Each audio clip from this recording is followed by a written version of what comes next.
नमस्कार माझ्या मित्रमैत्रिणींनो. Solving questions with Gauri ma'am या माझ्या यूट्यूब चॅनलवर तुमचं सगळ्यांचं स्वागत आहे.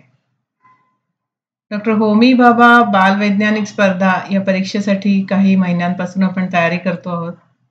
आज बुधवार आहे आणि आता या शनिवारी तुमची परीक्षा आहे. तर गुरुवार शुक्रवार 2च दिवस राहिलेले आहेत. काही हरकत नाही, खूप छान अभ्यास झालेला आहे आपला. प्रश्न सोडवून बघितलेले आहेत, तुम्ही रिव्हिजन केलेली आहे, त्याच्यामुळे पेपर छान जाईल याच्याबद्दल विश्वास ठेवा. तुम्हाला परीक्षेसाठी शुभेच्छा देण्यासाठीच आज आलेली आहे. काही महत्त्वाचे मुद्दे लक्षात घ्याल. सगळ्यात महत्त्वाचा मुद्दा हा असतो की सकारात्मक राहा, पॉझिटिव्ह राहा नेहमी. परीक्षेसाठीच असं नाही, इनऑलच आयुष्यामध्ये नेहमी पॉझिटिव्ह राहत जा. जी सकारात्मकता आपण तयार करतो त्याच्यामुळे सुद्धा खूप चांगले रिझल्ट्स आपल्याला दिसतात. तर नेहमी सकारात्मक राहायला शिका.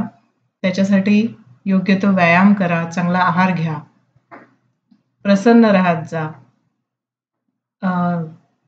योगासना जर कराल तर त्याचा विशेष फायदा होतो. प्राणायाम, योगासना याच्यामुळे आपल्या सकारात्मकतेमध्ये खूप वाढ होते. तर ते शिका. हे तुमचं खूप छान वय आहे, मस्त गोष्टी शिकू शकता, तेवढ्या छान शिका. आणि सगळ्या पालकांना माझी विनंती आहे की मुलांना या सगळ्या गोष्टी शिकवा. सगळ्यांनीच करा, घरामध्ये सगळ्यांनीच योगासनं करत जा. त्याचे खूप फायदे होतात, मानसिक पण आणि शारीरिक पण. स्वतःवरती विश्वास ठेवा. परीक्षेला जाल तेव्हा चेहरा प्रसन्न ठेवा, हसरा ठेवा. टेन्शन अजिबात घेऊ नका. छान अभ्यास केलाय तुम्ही. तुमच्याकडनं जेवढा छान अभ्यास होऊ शकतो तेवढा केलेला आहे. त्यामुळे आता परीक्षेला एखाद्या सणासारखे सामोरे जा. आपले पंतप्रधान आहेत ना, नरेंद्र मोदी, त्यांचं एक पुस्तक आहे, एक्झाम वॉरियर्स नावाचं. ते पुस्तक वाचाल तुम्ही सगळेजण. खूप छान दिलेलं आहे त्याच्यात. परीक्षेसंबंधित टिप्स दिलेल्या आहेत की आपण कसं जावं परीक्षेला सामोरं. त्याच्यात त्यांनी म्हटलंय की परीक्षा म्हणजे एखादा सण असल्यासारखं आपण कन्सिडर करायला पाहिजे. सणासाठी नाही का सगळी तयारी करतो बघा, कोण कोण येणार आहे, कसं कसं आपण कुठे पिकनिकला जायचंय का, खायला काय काय करायचंय, कुठले ड्रेस घालायचे, किती किती प्लॅनिंग असतं आपलं. तसंच तर परीक्षेसाठी सुद्धा करतो. कुठले क्वेश्चन्स येणार आहेत, कुठला टॉपिक येणार आहे, काय सिलेबस आहे, कसा अभ्यास करायचा आहे, काय अवघड जात आहे, करतो ना आपण अशीच तयारी.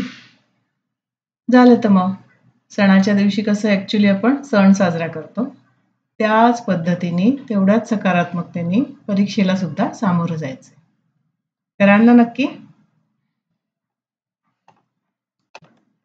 प्रश्नांबाबत बोलायचं असेल तर इतके दिवस आपण प्रश्न सोडवतोय त्याच्यात बघा, बेसिकली 3 प्रकारचे प्रश्न आपल्याला येतील. संकल्पनांवर आधारित प्रश्न असणार आहेत. तर संकल्पना बऱ्याचशा तुमच्या क्लिअर झालेल्या आहेत, कन्सेप्ट क्लिअर आहेत, त्याच्यामुळे हे प्रश्न तुम्ही नक्कीच सोडवू शकाल. बऱ्याचदा संकल्पनेचा प्रत्यक्ष उपयोग, ॲप्लिकेशन कसं करणार आपण त्या संकल्पनेचं रोजच्या आयुष्यात, याच्यावर काही प्रश्न आहेत. तर हे सुद्धा प्रश्न जेव्हा वाचाल तेव्हा हळूहळू प्रश्न वाचा.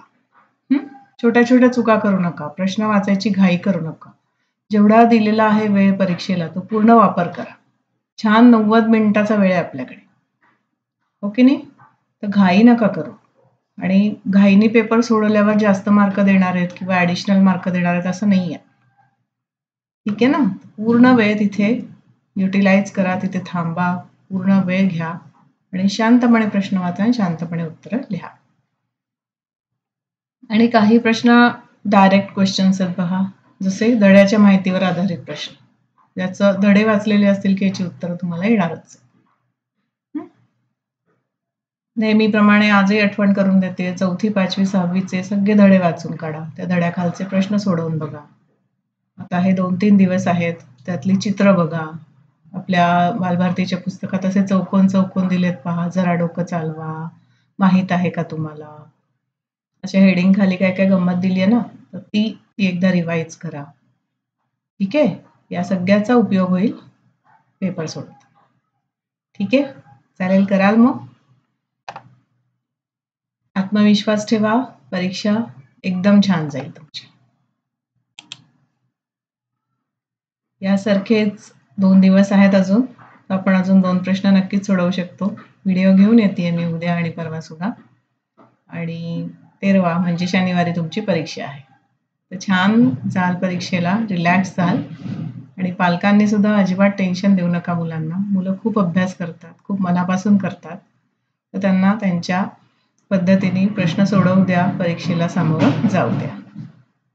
ठीक आहे, चला, भरपूर शुभेच्छा. टाटा.